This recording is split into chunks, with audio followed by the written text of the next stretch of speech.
받겠습니다. 예수님은 하나님 만나는 길 대신 참 선지자 그리스도이십니다. 예수님은 죄와 저주에서 해방하신 참 제사장 그리스도이십니다. 예수님은 사단의 세력을 멸하신 만왕의 왕 그리스도이십니다. 예수 그리스도는 우리 마음속에 영원히 함께 계십니다. 아멘. 오늘도 그리스도 안에서 최고의 복을 누리는 귀한 분들 되시기를 소원합니다. 유럽에 한 유명한 신학자가 있습니다. 그 신학자가 성경을 이렇게 해석을 합니다. 창세기는 성경에서 신화다. 그리고 또 뭐라고 얘기를 하냐면 예수님께서 바다 위를 건넜다는 것은 그것은 이렇게 이제 기적이 아니다. 예수님께서 해변가를 걸어가는데 그 건너편에서 예수님을 바라보니까 무리를 걷는 것처럼 보인 것일 뿐이지 예수님께서 무리를 걷는 게 아니다. 그리고 또 하나 이제 무엇을 얘기하면 오병의 기적은 예수님께서 기도를 하셔서 하늘에서 하나님께서 능력을 발휘하셔서 그것이 떡 12강주리가 남을 정도로 떡 5개와 물고기 2마리로 5,000명을 먹인 그 사실은 기적이 아니라 어린아이가 그것을 가지고 나오니까 사람들이 양심에 찔려서 자기가 가지고 있는 도시락들을 다 꺼냈는데 그것을 다 먹고 나니까 남는 것이 12강주리더라. 그러니까 우리가 성경을 잘 봐야 된다. 이런 식으로 이야기를 합니다. 어떻게 보면은 이성적으로나 합리적으로 볼 때는 굉장히 이치적인 말이죠. 어떻게 보면은 성경에 영적인 이야기를 하거나 기적적인 얘기를 하면 이것이 보이지 않기 때문에 잘 안 믿어질 수 있는 부분들입니다. 그러니까 많은 지식인들과 많은 사람들이 이 말을 따라가는 거예요. 이 말을 맞다라고 생각을 하고 갑니다. 결국에는 유럽에 있는 교회들은 문을 닫고 있습니다. 이단에게 팔려가고 그 교회는 술집으로 변하고 교회는 무너졌어요. 왜 그럴까요? 바로 영적인 사실을 몰라서 그렇습니다. 하나님의 자녀, 우리가 구원받은 하나님의 자녀가 맞다면 우리는 무엇을 알아야 되면 영적인 사실을 잘 알아야 됩니다. 어떠한 영적인 사실일까요? 하나님은 지금도 살아계시고 영원히 우리와 함께 하시고 지금도 하나님은 성령으로 역사하고 있다는 사실입니다. 세상에 많은 사람들이요, 눈에 보이지 않는 것을 믿지 않는 것은 자유입니다. 눈에 안 보이니까 안 믿을 수밖에 없겠죠. 그건 자유예요. 하지만 믿지 않는다고 해서 바로 하나님이 없는 것은 아닙니다. 천국이 없는 것은 아니에요. 천사와 사단이 없는 게 아니에요. 우리가 믿지 않아도 분명히 천국은 있고 사단과 천사는 활동하고 있다는 사실이에요.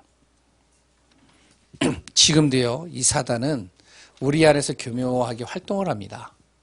창세기 3장, 6장, 11장의 내용을 가지고 사람들을 어떻게 속이냐면 눈에 안 보이는 하나님을 믿지 말고 눈에 보이는 너 자신을 믿어라. 그랬다 너를 돌아보고 너의 내면을 바라봐라. 그리고선 너 자신을 믿을 뿐만 아니라 의지를 가지고 내가 그것을 극복해라. 굉장히 좋은 말이죠. 여기에 이제 많은 사람들이 따라갑니다. 그러니까 너를 위해서 살아야 되기 때문에 그러니까 물질을 모아야 된다. 열심히 물질을 모아라. 최선을 다해서 모아라. 바르게 모아라. 그리고 성공을 위해서 달려가라. 눌리는 인생 살지 말고 끌려다니는 인생 살지 마라. 성공을 위해서 달려가야 된다. 반드시 열심히 노력한 자에게는 반드시 그만한 열매와 대가는 오게 되어 있다. 너무 좋은 말이잖아요. 그리고 많은 지식인들과 많은 사람들이 따라갑니다. 틀리는 말이 아니죠. 그런데 영적인 사실을 모르는 거예요. 어떻게 될까요? 창세기 10장, 13장, 16장, 아니 사도행전 13장, 16장, 19장에 사람이 한계에 부딪히죠. 뭔가 열심히 하는데, 의지를 가지고 하는데 어느 날 한계에 딱 부딪힙니다. 그럼 어떻게 되죠? 포장을 해야죠. 안 그런 것처럼. 그런데 아내는요, 계속 힘든 겁니다. 답답한 것이죠. 그러니까 어떻게 해요? 또 이제 이 사단은 또 속입니다. 다른 세계를 봐야 된다. 너의 한계를 뛰어넘을 수 있는 다른 세계가 있다. 그래서 어떻게 해요? 거기에서 힘을 얻는 비밀을 찾아내라. 이것이 예전에 과거에는 그랬던 많은 후진국이나 많은 나라에는 무속, 전술, 우상. 그래서 사람이 한계에 부딪히면 여기로 가는 거예요. 이게 이제 지금 시대는 어떻게 바뀌어져 있을까요? 명상. 지금 학교마다요, 명상이라는 걸 굉장히 많이 하죠. 기가 빠져서 그렇다. 내면 세계를 봐야 된다. 내면을 돌아봐야 된다. 그래서 요새 과학자, 의학자들이 그런 부분들을 많이 하거든요. 어제 어떠한 이제 뭐 마트를 갔더니 거기에서 그러더라고요. 치유센터. 이거를 지금 이제 하겠다고. 그래서 이제 곳곳에다 다 세우겠대요. 여기서 뭐를 하냐면 사람의 내면을 치유하겠다는 거예요. 음식을 가지고, 그랬던 정신 수양을 가지고. 많은 사람들이 이 속으로 들어갑니다. 그러면서 뭐를 하죠? 보이지 않게 어느 정도 궤도에 딱 올라가면 접신을 하는 거예요. 다른 세계를 맛보게 하는 거예요. 거기에 빠져들게 하는 것이죠. 결국에는요, 사람이 뭔가 열심히 쫓아가는데요, 정신, 마음, 육신, 삶, 환경이요, 서서히 자기가 무너지고 있는 것을 보게 되는 겁니다. 성공은 했는데 뭔가 이룬 것 같은데 무너지는 거예요. 가정이 무너지고요, 청소년 문제는 심각해지고요, 그리고요 또한 이유 없는 질병들은 계속 드러납니다. 암을 정복했다라고 하는데 근데 또 다른 문제들이, 질병들이 계속 오는 거예요. 지금은 암보다 더 무서운 병이 뭐죠? 정신병이래잖아요. 우울증이래잖아요. 끝내 많은 문제들이 옵니다. 왜 그렇죠? 성경에는 영적인 부분들을 이야기를 합니다. 사단, 이게 바로 하나님 떠나서 온 문제다. 사단에게 속은 것이다. 이 문제를 해결하려면 어떻게 해야 될까요? 사람의 방법으로, 우리의 인간의 노력과 우리의 방법으로는 절대 해결할 수 없는 겁니다. 보이지 않는 하나님께서 이 문제를 해결하기 위해서 바로 그리스도 예수를 이 땅에 보내신 거예요. 그 그리스도 예수를 통해서 우리의 근원적인 문제를 해결하셨습니다. 아무도 모르는 근원적인 문제, 그 문제가 뭐죠? 하나님 떠난 문제, 죄 문제, 그래 또한 보이지 않는 이 사단의 세력을 완전히 박살내는 이 문제, 이 부분들을 그리스도 예수를 통해서 근원적인 걸 해결해 버리셨어요. 뿐만 아니라 그리스도 예수를 통해 성경 66권의 모든 내용 속에 뭐라고 얘기를 하고 있냐면 과거, 현재, 미래를 완벽하게 해결하셨다는 거예요. 신약에 그래서 예수 그리스도를 믿는 사람들이 가는 곳마다 무엇만 얘기를 하면 그리스도만 증거하였더라 이렇게 나옵니다. 다른 얘기를 안 한 거예요. 유럽에 있는 그 신학자처럼요, 그런 여러 가지 지식적인 이야기들이 아니라 오직 그리스도만 말하는 거예요. 왜? 그 그리스도 안에 근원적인 과거, 현재, 미래의 모든 문제, 모든 답이 다 있으니까요. 지금도요, 천사는 활동하고 있습니다. 천국과 지옥은 반드시 있어요. 보이지 않아 믿지 못할 뿐이지요. 천사는요, 믿는 사람들을 통해서 주의 일들을 지금도 이뤄가고 계십니다. 이 사실을 말하는 곳이 바로 교회입니다. 어디서도 이런 얘기를 안 하거든요. 어느 책에도 이런 이야기 한 책이 없습니다. 저도 책을 좋아하지만 어느 책에도 이런 이야기들을 하는 게 없어요. 영적인 것에 대해서 적고 있는 책이 없습니다. 불경도 읽어보고 또한 여러 가지를 저는 읽어봐요. 근데 이런 내용들은 없어요. 성경이 그러면 신화일까요? 아닙니다. 교회는요, 왜 세워졌느냐? 영적 사실을 말하기 위해서 교회가 세워진 겁니다. 그리고 교회는요, 복음 전하기 위해서 교회가 세워진 거예요. 교회마저도요, 종교에서 이야기하는 것, 선행과 구제와 그리고 또한 사회 정의를 중요하게 여기면서 이것을 교회에서 강조하면서 나간다. 물론 필요하죠. 이런 부분들이요. 필요하지 않은 게 아닙니다. 사회 정의를 외쳐야 되고요. 그래 또한 보이지 않게 구제도 해야 되고요. 선한 행위도 해야 됩니다. 틀린 말은 아니에요. 그래 또 교회가 이런 일을 안 하는 것도 아니에요. 그러나 이것이 중요하게 돼서는 안 된다는 거예요. 무엇이 중심이 돼야 되겠죠? 영적 사실을 전하고 그리스도가 증거되어져야 됩니다. 왜? 사단이라는 존재가 진짜 있다면, 보이지 않는 사단이요, 이 마귀가, 흑암이 있다면 이 사단 마귀는요, 그리스도만 두려워하는 거예요. 성경에 이야기하잖아요. 내가 바로 예수도 알고 바울도 알고 다 아는데 너는 누구냐? 그리스도의 이름만 이 사단은요, 벌벌 떱니다. 그래서 교회는요, 그리스도를 전하는 거예요. 복음 전하는 거예요. 이게 교회입니다. 성도들이 많다 적다? 그거는요, 둘째 문제고요. 바른 복음을 전하고 바르게 전하라고, 그래서 정말로 모든 사람들을 살리는 곳이 어디냐? 그게 교회가 되어야 됩니다. 이런 영적 사실을 알면요, 기도는 안 할 수 없는 거예요. 기도의 틀을 갖추는 것이죠. 기도해라 하지 않아도 기도할 수밖에 없는 거예요. 왜? 영적 사실을 아니까요. 그래서 시간을 정해놓고 기도하는 겁니다. 우리 부모님들이, 또한 내가 아는 분들이 그렇게 힘든 속에서도 교회에 가서 기도하고 기도하는 시간을 놓치지 않는 이유가 바로 이 영적 사실을 아니까요. 이것이 나의 자녀를 죽이고 이것이 나의 후대를 무너뜨리고 가정을 무너뜨리고 현장을 무너뜨리는 걸 아니까 기도하는 겁니다. 왜? 내 힘으로 할 수 없으니까요. 진짜 하나님이 살아있는 게 맞다면, 하나님이 하실 수 있다면, 그리스도께서 이 모든 것을 해결할 수 있다면 나는 뭐만 하면 되냐? 기도하면 되니까요. 그래서 시간을 정해놓고 기도하는데요, 그걸 정시기도라고 합니다. 혼자 깊은 시간을 갖는 거예요. 말씀을 들은 것을 다시 한번 정리하고요. 그랬던 나의 스케줄, 하루의 모든 스케줄을 놓고 하나님 앞에 기도하는 거예요. 두 번째는요, 무시기도입니다. 무시기도는 뭐죠? 삶 속에서 기도하는 거예요. 내 삶 속에서요, 정말로 내가 가는 발걸음을 통하여 날마다 하나님 나에게 성령으로 충만하게 하시고 나를 인도해 주시고, 오늘도 하나님 나를 정말 증인 삼게 하여 주시고, 절대로 세상에 속고 자신에게 속지 않고, 그래 또한 이 사단에게 속지 않게 해 주옵소서.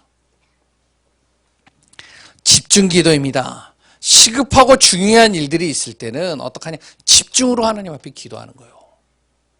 그래서 월요일서부터 새생명 초청예배 추수감사절까지 2주간을 집중 기도를 또 하려고 그럽니다.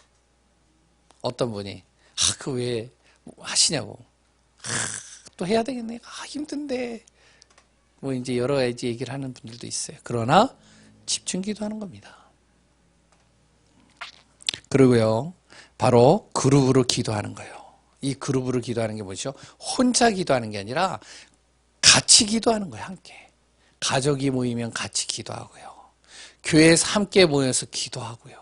그래서 영적 분위기를 만들고, 영적으로 다운되어진 사람은 기도하면서 힘을 다시 얻고요. 그러면서 정말로 이 영적 사실을 가지고 승리하는 귀한 분들 되시기를 바랍니다.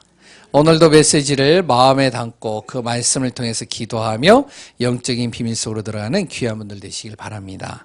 오늘은 여호수아 5장입니다. 이 영적 사실이 이해가 안 되면 오늘 말씀도 이해가 안 돼요. 이게 이해 자체가 안 되는 내용들이에요. 이거는. 왜냐면 이스라엘 백성들이요, 지난주에 이야기했듯이 하나님께서 그 요단강을 가르셨어요. 이 자체가 이해가 안 되거든요. 왜? 과학적으로, 의학적으로, 우리의 상식으로는 절대로 이해되어지지 않는 내용이에요. 그러니까 유럽에 있는 그 신학자처럼 그렇게 얘기를 하겠죠. 뭐라 하면 요단강이 가장 물이 많이 없을 때 그때 건너간 거다. 근데 분명히 성경에는 언덕에 차고 넘쳤다라고 그러죠. 그러니까 신학자가 또 뭐라 그러냐? 아, 그거는 원래 그 사람들이 위에서 막았다. 댐을 세워가지고 막아서 물이 끝인 거다. 근데 또 성경에는요, 언약궤를 맨 제사장이 나가는 즉시로 물이 차고 넘쳤다라고 그래요. 안 맞는 거예요. 영적인 사실을 모르면요, 이해가 안 돼요. 그런데 오늘 내용 또 똑같습니다. 요단강을 건넜어요. 본격적으로 이제 가나안을 정복하기 위해서 여리고를 향해서 가는 겁니다. 왜? 바로 앞에 여리고 성이 있거든요. 가장 큰 성이에요. 그 성으로 가서 이제는 싸워야 되는데, 그런데 바로 가지 않은 거예요. 뭐를 했느냐? 할례를 행하라는 거예요. 할례 의식을 행하는 거예요. 할례 의식을 행하면 얼마나 걸리냐면 하루 만에 끝나는 게 아닙니다. 이게. 왜? 몸을 가누지를 못해요. 그러니까 몇 날 며칠 계속 있어야 돼요. 적어도 열흘입니다. 그걸 끝나고 나서 또 뭐를 하느냐? 유월절을 또 지내요. 유월절은요, 또 이 유대인들의 유월절은 하루에 끝나는 게 아니에요. 바로 일주일, 2주일 동안 합니다. 그러니까 바로 이제 싸우러 가면 되는데, 왜? 사기도 올랐겠다. 정말로 이제 하나님이 하시는 것도 받겠다. 이 힘 가지고 가면 되는데 멈추라는 거예요. 그리고 할례 행해라. 그리고 뭐 유월절 지키는 겁니다. 싸움하기 전에요. 왜 이걸 했을까요? 확인할 것이 있다는 것이죠. 무엇을 확인해야 될까요? 그 첫 번째가 바로 너희들이 하나님의 백성인 것을, 하나님의 자녀라는 사실을 한 번 더 기억해라. 각인시키는 겁니다. 싸움 가기 전에요. 여리고를, 가나안 땅을 정복하기 전에요. 그게 바로 여호수아 5장 2절에서 12절의 내용들입니다. 하나님의 자녀라는 게 뭘까요? 단순한, 정말로 우리가 말로 나는 하나님의 자녀입니다. 당신은 하나님의 자녀입니다. 예수 그리스도를 마음에 영접했습니까? 그럼 당신은 하나님의 자녀입니다. 이 말일까요? 물론 그 말도 맞죠. 그런데요, 이건 단순한 말이 아니에요. 우리는 쉽게 하나님의 자녀라고 얘기를 하는데 많은 신자들은요, 이 사실조차도 몰라요. 하나님의 자녀라는 사실조차도요. 이 하나님의 자녀라는 말은 무엇이면 바로 구별되었다는 뜻이에요. 구별됐다는 거예요. 레위기서 20장 24절에 보면 하나님 떠난 만민 중에서 우리를 하나님께서 구별하여 부르셨다는 거예요. 하나님 믿지 않는 그 현장에서 하나님이 나 한 사람을 거기서 구별하여 불러내셨다는 거예요. 이게 하나님의 자녀입니다. 내 가정에, 하나님 믿지 않는 이 가정에서 나 한 사람을 하나님께서 불러내셔서 구별시켰다는 거예요. 하나님의 영적인 축복을 받을 존재로. 이게 하나님의 자녀입니다. 두 번째는 뭐죠? 양자의 영을 가진 자예요. 로마서 8장 15절에 뭐라고 하면 다시는 종의 영을 받은 자가 아니라 바로 하나님의 주시는 영을 받은 존재가 되어졌다. 하나님의 영을 받으면 어떻게 될까요? 바로 하나님이 나와 함께 하시고 나의 신분은 하나님의 자녀가 된다는 거예요. 그걸 양자의 영이라고 그럽니다. 그러면 어떻게 되냐? 이제부터는 하나님을 아버지라 부를 수 있는 자격이 주어졌다는 거예요. 그래서 우리가요, 예수 그리스도를 믿는 순간 하나님 아버지 하고 기도하는 이유가 바로 여기서 나오는 겁니다. 양자의 영을 받은 거예요. 죄의 종에서 하나님이 죄인인 나를 하나님께서 의롭게 만드셨다는 거예요. 나의 행위가 아니라 하나님의 은혜로 말미암아 양자의 영으로 택하셨다는 것이죠. 세 번째는요, 하나님이 우리의 영적인 보호자가 되어주시겠다는 거예요. 이사야 43장 1절에서 7절을 잘 읽어보시면 하나님께서 우리를 지키시고 그리고 또한 보호하시고 또한 책임도 져주시고 또한 우리의 모든 필요를 채워주신다는 겁니다. 이게 믿어지겠어요? 영적인 사실을 모르면요. 이게 하나님의 자녀입니다. 이런 하나님의 자녀, 택함받은 백성임을 한 번 더 이스라엘 백성들에게 각인시키는 의식을 행하라는 거예요. 그게 뭐죠? 그게 바로 싸움하기 전에 또한 이 사기가 정말로 이 이스라엘 백성들의 그 분위기가 업되어져 있는 그것보다 더 중요하게 여기라는 것이죠. 이 의식을. 그게 할례입니다. 할례 의식을 하는 거예요. 싸우기 전에 할례를 행하라는 거예요.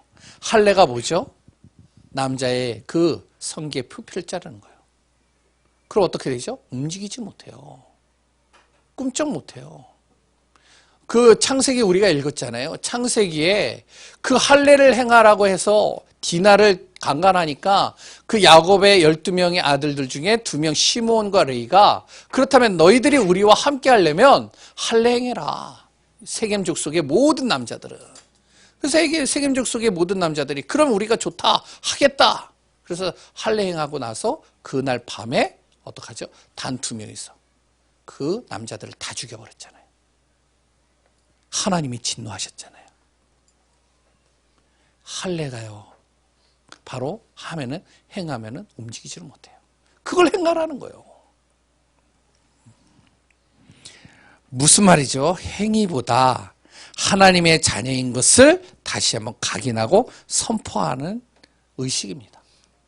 지금은요, 이걸 행하라는 게 아니에요. 세례 의식과 같은 거예요. 바로 뭐죠? 내가 하나님의 자녀라는 사실을 선포하는 거예요. 그래서 할례를 행한다는 것은 바로 구별되었다는 것을 표시하는 것이 아니라 무엇이죠? 바로 내가 하나님의 자녀된 것을 내 자신과 가족과 그리 또한 모든 백성과 모든 사람들에게 선포하는 거예요. 이제 이 사람은 하나님의 자녀가 된 것을 모든 사람에게 알린다. 왜 이런 일을 행하느냐? 출애굽을 한 이스라엘 백성들이 이제 가나안 땅으로 가는데요. 가나안 땅에 가는 동안에 바로 40년이 걸렸어요. 금방 갈 수 있는 거리를 40년 걸렸다니까요. 그 가운데 20살 이상 되어진 어른들은 광야에서 다 죽었어요.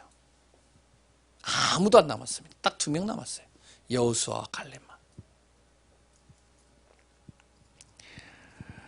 출애굽을 해서 이들은요, 노예와 종살이에서 자유함을 얻었지만 하나님께 택함을 받았지만 항상 이들은요, 불신앙하는 거예요. 하나님 안 믿는 거예요. 그래서 하나님의 음성도 안 들어요. 말씀 안 들어요. 그리고 또한 이들은요, 항상 모든 것을 인간적이고 육신적인 중심으로 돌아갑니다. 어떻게 됐을까요? 애굽에서 종살이에서 빠져나오긴 했지만 가나안의 축복은 누리지 못했어요. 광야에서 다 죽었습니다. 이것을 기억하라는 거예요. 여리고 싸움하기 전에 이스라엘 백성들을 모아놓고 이제는 할례를 행하면서 기억하라는 거예요. 어떤 순간에도 너희들이 잊지 말아야 될 것, 하나님의 자녀인 거 잊지 마라. 그리고 2번째는요, 너희의 부모가 왜 광야에서 죽었는지 그 이유를 정확하게 기억해라. 그리고 이제부터 가나안 정복하기 전에 꼭 너희들의 마음에 품어라. 나는 누구다? 하나님의 자녀요. 나는 구별된 자요. 하나님이 나를 양자의 영으로 택한 자요. 하나님은 나를 지키시고 보호하시고 인도해 가신다. 그러니까 두려워하지 않으면 된다. 2번째는요, 이 할례 의식이 딱 끝나니까요, 유월절이 딱 왔어요. 그러니까 유월절을 지켜야 돼 또. 전쟁을 언제 해요? 하기도 전에 벌써 힘이 빠져버리겠죠. 유월절을 하는데요, 이 유월절이 뭐죠? 430년을 노예 생활한 이스라엘 백성들이 어떻게 하면 바로 이제 그들이요, 이 애굽에서 빠져나오는 사건이 일어납니다. 430년 동안 어떠한 행위도 윤리와 도덕과 여러 가지 하나님의 기적으로도 바로 빠져나올 수 없는 그 노예 생활을 어린 양의 피를 문설주에 바르는 순간 어떻게 해요? 죽음이 넘어가고 출애굽을 하게 된 거예요. 이게 믿어져요? 아니, 피 발랐는데 빠져나왔어요. 이해가 안 되잖아요. 근데 성경은 정확하게 얘기를 하고 있습니다. 뭘 얘기를 하는 것이죠? 바로 이 유월절, 너희들이 어떻게 빠져나왔냐? 너희들의 행위가 아니다. 너희의 윤리 도덕으로도 안 되는 거다. 어떠한 기적으로도 빠져나올 수 없는데 하나님께서 너희들에게 말씀하신 대로 어린 양, 흠없는 양의 피를 바르는 순간 빠져나왔듯이 우리 인생의 모든 문제는 나의 힘으로 해결될 수 있는 게 아니다. 그래서 그리스도께서 이 땅에 오셔서 우리의 모든 죄와 저주, 사망의 문제를 해결하기 위해서 십자가에서 보혈의 피를 흘리신 거다. 이 피를 내 마음에 바르는 순간, 이 피를 내가 믿는 순간, 그리스도를 내 마음에 영접하는 순간 나는 어떻게 해요? 모든 삶에 사단이 만든 하나님 모르는 시스템과 죄 문제와 운명 사주팔자에서 내가 빠져나왔다는 거예요. 사단이 만들어 놓은 함정틀 올매에서 내가 빠져나왔다는 거예요. 어떤 것으로 해결할 수 없는 이 문제를 예수 그리스도께서 완전히 해결하셨다는 거예요. 이게 바로 십자가 부활입니다. 그래서 예전에는 유월절을 섬겼지만 구약 때는 예수님이 오신 이후로는 바로 부활절을 섬기는 거예요. 이것을 항상 기억하라는 것이죠. 우리를 구원하시기 위해 예수님께서 십자가에 죽으시고 살아나신 것을 통하여 내가 하나님의 자녀가 됐고 영원히 하나님이 함께 하신다는 사실, 이것이 바로 유월절입니다. 그래서 이 두 가지 의식을 통해서 내가 어떻게 구원받았는지, 하나님의 자녀가 됐는지 항상 기억하라는 거예요. 이것이 싸움을 나가기 전에 가장 중요하게 심겨져야 될 것이라고 얘기를 하는 겁니다. 우리도 마찬가지죠. 우리가 무엇을 하든지 간에 이거 잊지 말아야 돼요. 나는 누구다? 하나님의 자녀다. 어린아이들에게만 얘기하는 걸까요? 너무 식상한가요? 너무 기본적인 건데 잘 우리가 고백하기가 좀 그런가요? 아닙니다. 날마다 고백이 돼야 돼요. 나는 누구다고요? 예, 옆에 있는 분은 하나님의 자녀입니다. 아셨죠? 예.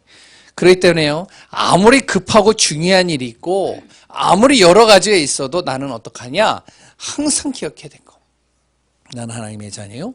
하나님은 함께 하실 것이고 하나님은 나를 구별하셨고 나를 통해서 하나님은 분명히 이루어 가신다.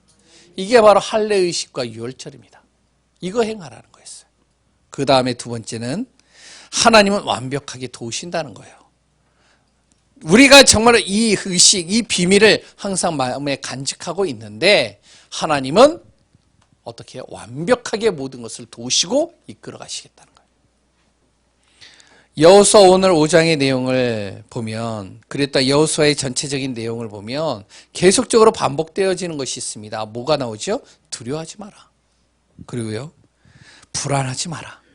하나님은 완벽하게 하나님의 자녀를 도우신다. 꼭 기억하시기 바랍니다. 잘 보세요. 할례를 행했어요. 왜 할례를 행하게 했을까요? 그것도 요단강을 건너기 전에 하면 얼마나 좋아요. 안 그래요? 네? 요단강 건너기 전에 이미 강이 있고 그 앞에는 여리고가 있으면 그 전에 할례를 딱 행하고 들어가면 얼마나 좋아요. 그런데 하나님 참 짓궂죠. 요단강을 딱 가르시고 건너게 한 다음에 여리고가 바로 앞에 있는데 거기에서 할례를 행하라는 거예요. 할례산이라는 곳이 있나 봐요.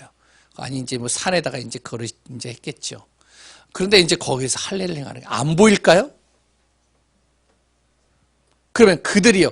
이제 이 남자들, 성인들은 다 하고 있으니까 남자들은 이제 이들 힘 빠졌겠다. 우리가 몇 명만 가도 이들 다 죽일 수 있어. 안 나올까요? 하나님이 모를까요? 그런데 여리고가 있는 그 바로 평지에서 할례를 행하라는 거예요. 이해가 안 되는 겁니다.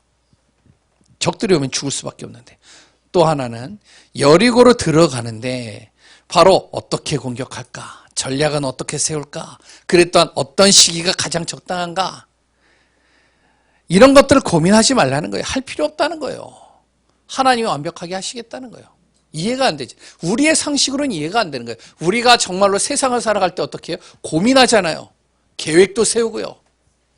그랬던 나름대로 또 여러 가지 전략도 세우고요.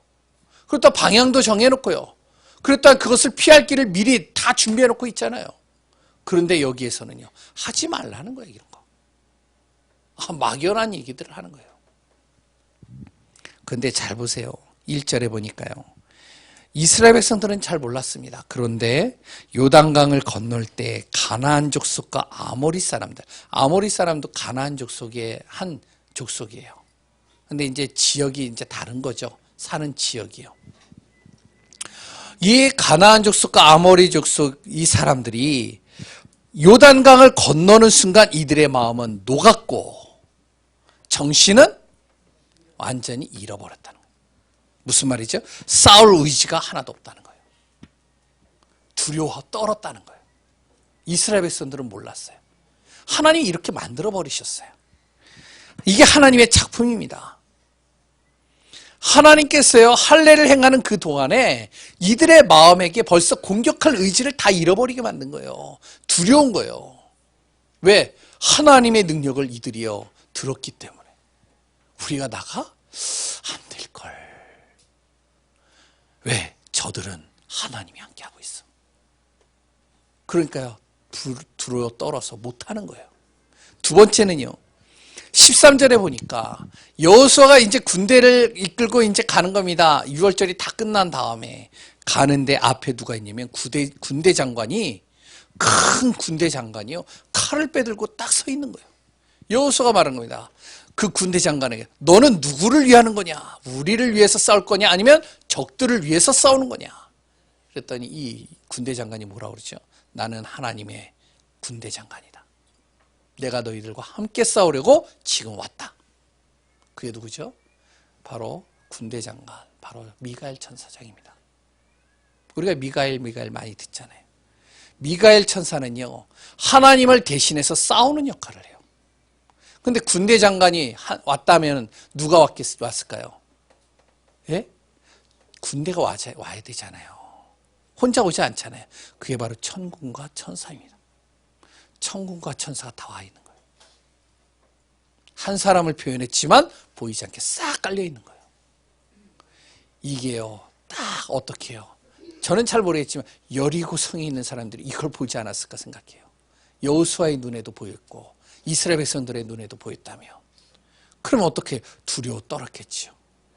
나가기도 전에 벌써 이제 여호수아 6장에 보면은 뭐라고 하냐면 성문을 굳게 닫았고 이렇게 나옵니다. 왜? 두려워 떠는 거예요. 이미 하나님께서 다 작업을 해놓은 거예요. 언제 공격하고 전략을 어떻게 세우고 시기는 언제 상관할 필요가 없다는, 천사와 천군 천사가 함께하고 있는데요. 두려울 게 뭐가 있어요? 언제든지 공격하면 되는 거죠. 하나님은요, 우리를 완벽하게 인도하시고 도우신다는 사실입니다.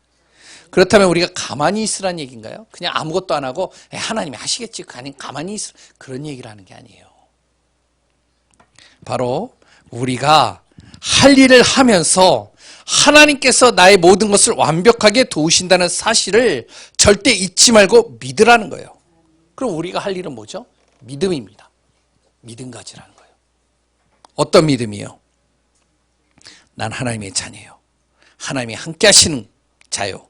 이미 하나님은 모든 것을 알고 계시고 우리를 도우신다는 사실을 절대 잊지 말고 믿으라는 거예요. 그래서 불신앙하지 말라는 것이죠.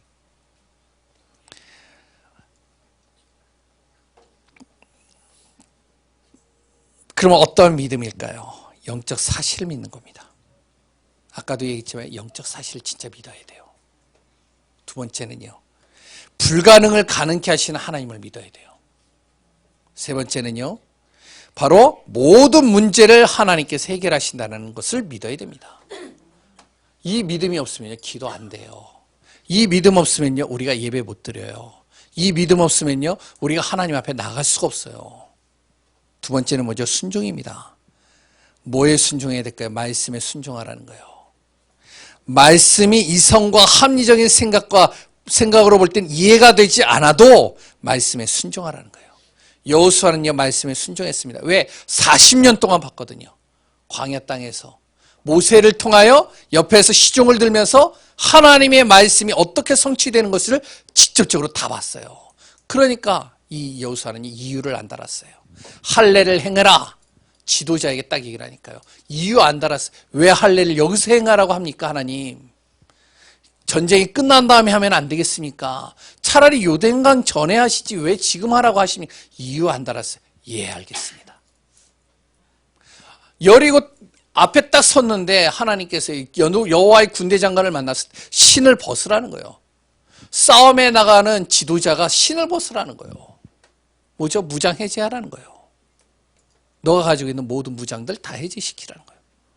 왜? 여기는 거룩한 땅이다. 왜? 천사와 천군 천사가 함께하고 있는 곳이기 때문에. 그런데요, 이유 안 달았어요. 신발을 벗었어요. 그래서 거기에서 하나님을 영광을 돌렸어요. 말씀에 그대로 순종하는 겁니다.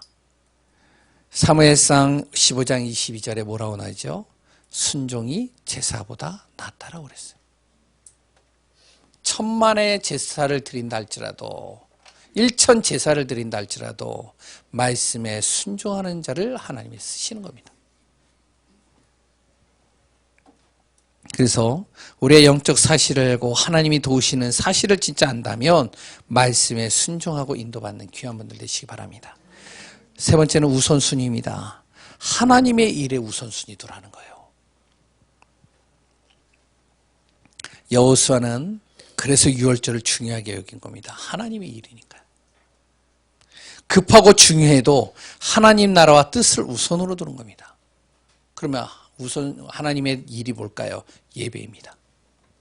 예배를 우선으로 두세요. 그리고요, 기도 시간입니다. 기도하는 시간을 우선으로 두세요. 영혼 살리는 일입니다. 그 어떤 것보다도 영혼 살리는 일에 우선 두세요. 나머지는 하나님께서 완벽하게 이루어 가십니다. 6일간의 우리는 현장에서 또한 불신자와 함께 지내고 그래 또한 세상과 경쟁하며 바쁜 일정을 보냅니다. 오늘 예배를 마치고 이제 내일부터는 또 6일 동안 그 현장 속에서 인도받아요. 완전히 사람 상대를 해야 되고 여러 가지 치이겠죠. 항상 기억해야 될 것, 하나님의 자녀요. 하나님은 완벽하게 나를 도우실 것이고 나는 오늘도 말씀에 순종할 것이고 나의 우선순위는 하나님의 일에다 둔다. 오늘도 그리스도 안에서 승리하는 귀한 분들 되시기 바랍니다.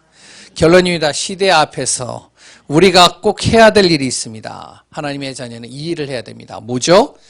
위기와 문제를 두려워하지 말라는 거예요. 그 속으로 들어가라는 거예요. 위기와 문제 속으로. 피하지 말라는 거예요. 들어가라는 거예요. 어떻게 들어갈까요? 언약 말씀 잡고.